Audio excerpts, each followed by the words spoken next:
Yevropaning eng qimmat shaharlaridan biri Amsterdamni bir kun mazza qilib aylanib chiqishga nech pul ketadi? Like bosib qo'ying, hozir ko'ramiz. Amsterdam butunlay suv ustida qurilgan shahar bo'lib, naqd 165 dan oshiq kanallar mavjud ekan. To'g'risi bu kanallar kunduzi nerealli manzara beradi. Bu ko'chalarda yurib juda mazza qilib yubordim. Sayohatimiz esa kechqurun Schiphol aeroportida boshlanib, u yerdan $289 mehmonxonamizga borib dam oldik. Amsterdam qimmat shahar deganim yolg'on emas. Sababi bu shahar eng turistik shaharlardan biri hisoblanadi. Amsterdam o'zi uxlamaydigan shahar ekan. Soat 12 bo'ldi. Mana bu yerda odamlar to'la, mana bu yerda ham bor. Mana bu yerda ham odamlar yuribdi.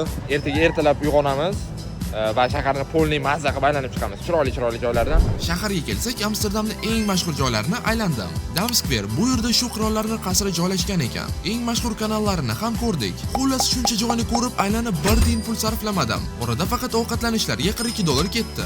Umumiy xarajatlarni aytishdan oldin bu videoni shu joylarga birga bormoqchi bo'lgan tanishingizga yuborib qo'ying. Xarajatlar esa sizning ekraningizda.